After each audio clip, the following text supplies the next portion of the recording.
symbolique et volume. Ça va être le contact avec le rêve. Pendant des années, j'ai pas réussi à me rappeler de la moindre bride de rêve. Et à force de travailler ça, c'est revenu. D'abord une image, puis une petite séquence. Et donc j'ai commencé par dessiner ça et écrire dessus. Et puis petit à petit, c'est devenu quelque chose de complètement fascinant pour moi. J'en ai noirci des carnets. Je vis dans le même monde que tout le monde, mais c'est peut-être un monde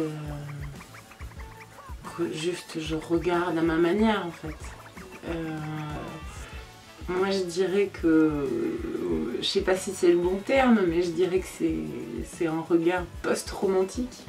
C'est un regard qui essaie de garder ce côté touché par la beauté de ce qui est autour de moi et qui est sensible, mais c'est un regard aussi qui n'est pas naïf, qui réenchante volontairement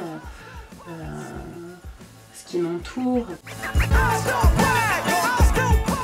Prendre soin de sa vibe, c'est vraiment peut-être le truc le plus important que tu peux faire pour toi et pour le monde qui t'entoure en fait.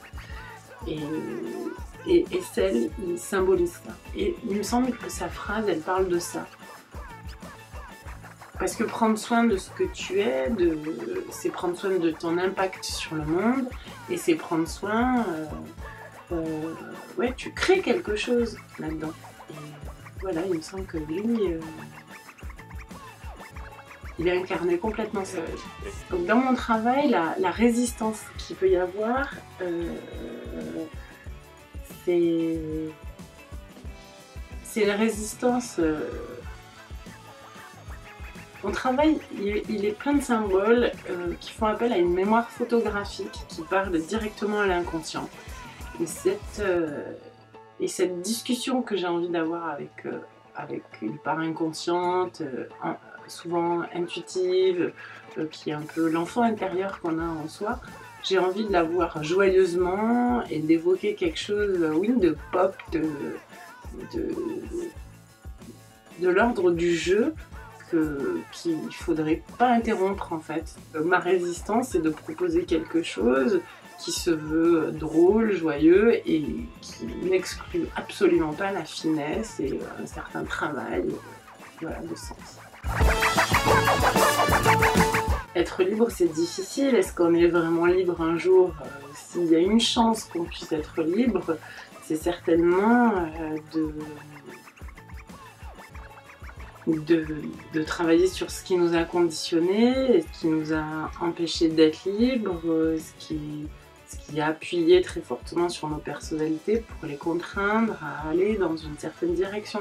Une fois qu'on sait un peu mieux d'où on vient et qu'est-ce qui nous a éventuellement provoqué ça, peut-être que là, on peut prétendre à lâcher prise, à une liberté intérieure qui génère une liberté d'action.